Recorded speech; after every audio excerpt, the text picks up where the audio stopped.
আচ্ছা, একটা কম্পিউটার ঠিক কিভাবে সবকিছু মনে রাখে?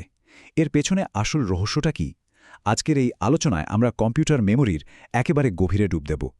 দেখুন, যে কোনো ডিজিটাল সিস্টেমের সবচেয়ে বড় শক্তি হলো তার তথ্য ধরে রাখার ক্ষমতা। আর এটাই তাকে এতটা কাজের আর বৈচিত্র্যময় করে তুলেছে। কিন্তু মূল প্রশ্নটা হলো একটা কম্পিউটার কাজটা করে কিভাবে? মানে এত এত ডেটা বা নির্দেশনার ভেতর থেকে ঠিকঠাক জিনিসটা খুঁজে বের করে কিভাবে? চলুন এই রহস্যটাই আজ সমাধান করা যাক। খুব সহজভাবে যদি বলি, মেমোরিকে কম্পিউটারের মস্তিষ্ক হিসেবে ভাবা যেতে পারে। ঠিক যেমন আমাদের মস্তিষ্ক তথ্য জমিয়ে রাখে আর দরকারের সময়ে সেই তথ্য ব্যবহার করে, কম্পিউটার মেমোরিও কিন্তু ঠিক একই কাজটা করে। এই আলোচনায় আমরা কয়েকটা ধাপে এগোব। প্রথমে দেখব মেমোরি আসলে কয় রকমের হয়। এরপর জানব এর একদম গোড়ার কথা, মানে এর ভাষাটা কি। র্যাম আর রমের মধ্যে পার্থক্যটা কি সেটাও পরিষ্কার করে বুঝব। আর সবশেষে দেখব কম্পিউটার কিভাবে ডেটা পড়ে আর লেখে, এবং এই পুরো ব্যাপারটা জানাটা আসলে কেন এত জরুরি। তাহলে চলুন প্রথম অংশটা দিয়েই শুরু করা যাক, মেমোরির প্রকারভেদ। এখানে আমরা দেখব কম্পিউটার কিভাবে তার তাৎক্ষণিক কাজের মেমোরি আর দীর্ঘমেয়াদী স্টোরেজকে একদম আলাদা রাখে। আচ্ছা, ভাবুন তো, আপনার একটা কাজের ডেস্ক আছে আর তার পাশে একটা বড় ফাইল ক্যাবিনেট। কম্পিউটারের মেমোরিও ঠিক এরকম দুটো ভাগে ভাগ করা, ইন্টারনাল আর অক্সিলারি। ইন্টারনাল বা মেইন মেমোরি হলো আপনার ডেস্কের মতো, খুব দ্রুত কাজ করার জন্য যা যা দরকার সব হাতের কাছে রাখা। কিন্তু এটা প্রায় ভোলাটাইল, মানে কম্পিউটার বন্ধ করলেই ডেস্কটা একদম পরিষ্কার। অন্যদিকে অক্সিলারি মেমোরি হলো ওই ফাইল ক্যাবিনেটের মতো, একটু ধীরগতির, কিন্তু এখানে বিশাল পরিমাণ ডেটা একেবারে পাকাপাকিভাবে রাখা যায়। কম্পিউটার বন্ধ হলেও সব তথ্য ওখানেই থেকে যায়। এবার চলুন মেমোরির একদম ভেতরে ঢুকে পড়ি। এর মূল ভাষাটা যদি একবার বুঝে ফেলা যায় তাহলে পুরো ব্যাপারটা অনেক সহজ হয়ে যাবে। চলুন দেখি এই মেমোরি জিনিসটা আসলে কি দিয়ে তৈরি। সব কিছুর শুরু হয় মেমোরি সেল দিয়ে। এটাই হলো মেমোরির ক্ষুদ্রতম একক। ভাবুন, এটা একটা ছোট্ট ইলেকট্রনিক সুইচ, যেটা হয় অন মানে 1 অথবা অফ মানে 0 অবস্থায় থাকতে পারে। এই ছোট্ট একটা বিট তথ্যই কিন্তু পুরো ডিজিটাল দুনিয়ার মূল ভিত্তি। এবার এই রকম 8টা বিটকে যদি এক জায়গায় করা হয় তাহলে তৈরি হয় 1 বাইট। ডিজিটাল তথ্যের জগতে এটাই একটা স্ট্যান্ডার্ড মাপ। যেমন কিবোর্ডে টাইপ করা একটা অক্ষর বা একটা ছোট সংখ্যাকে জমিয়ে রাখতে সাধারণত 1 বাইট জায়গার দরকার হয়। এরপর আসছে মেমোরি ওয়ার্ড। এটা হলো কতগুলো বিটের একটা গ্রুপ যেটা কম্পিউটার একবারে প্রসেস করতে পারে। এটা একটা সম্পূর্ণ নির্দেশ বা তথ্যের অংশ হতে পারে। একটা ওয়ার্ড 8, 16 বা 32 বিটের হতে পারে। এটা নির্ভর করে কম্পিউটারের আর্কিটেকচারের ওপর, মানে এক এক কম্পিউটার এক এক সাইজের শব্দ বোঝে। এখন প্রশ্ন হলো, এত ডেটার ভিড়ে কম্পিউটার ঠিকঠাক তথ্যটা খুঁজে পায় কিভাবে?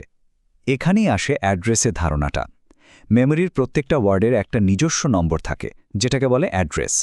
এটা অনেকটা রাস্তার পাশে থাকা বাড়ির ঠিকানার মতো, যেটা প্রত্যেকটা বাড়িকে আলাদা করে চিনতে সাহায্য করে।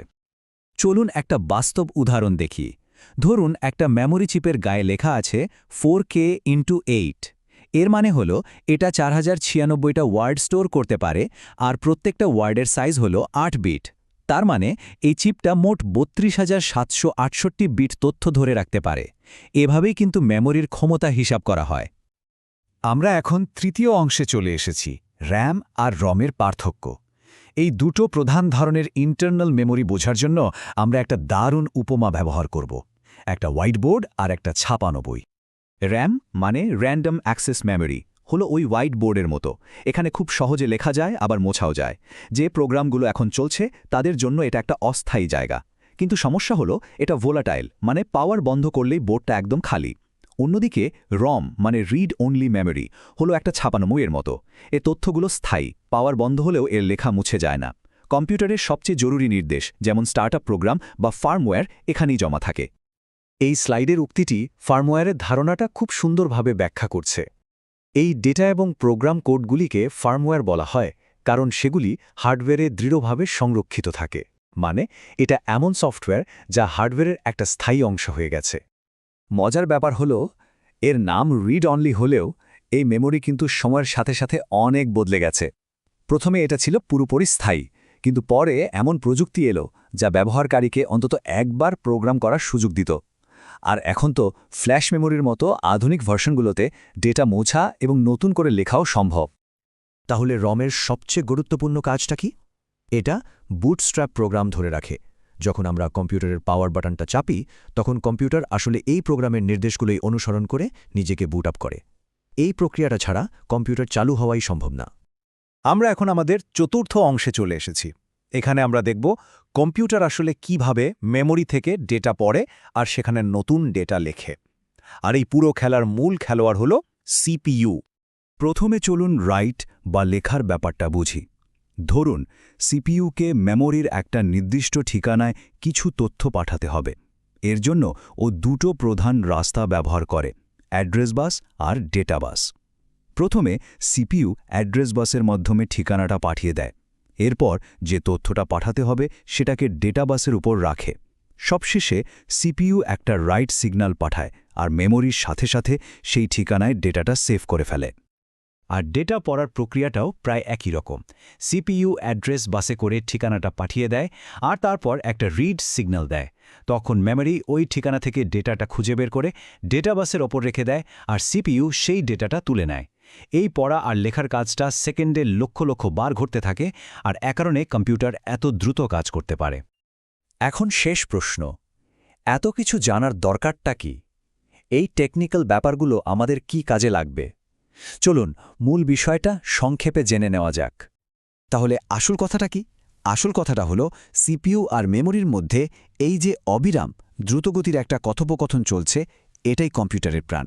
কম্পিউটার চালু করা থেকে শুরু করে জটিল কোনো অ্যাপ্লিকেশন চালানো পর্যন্ত আমরা যা কিছুই করি না কেন, তার পেছনে রয়েছে এই অসাধারণ বোঝাপড়া। এক কথায়, মেমোরি ছাড়া একটা কম্পিউটার আসলে একটা শক্তিহীন বাক্স ছাড়া আর কিছুই না। সবশেষে একটা প্রশ্ন রেখে যাই। মেমোরি যেহেতু দিন দিন অবিশ্বাস্য রকম দ্রুত আর ছোট হয়ে আসছে, ভবিষ্যতে এটা আমাদের জীবনযাপন আর কম্পিউটিংয়ের দুনিয়াকে কিভাবে বদলে দেবে? এই প্রযুক্তি আমাদের জন্য কি নতুন সম্ভাবনা তৈরি করতে চলেছে? ভাবনার বিষয়, তাই না?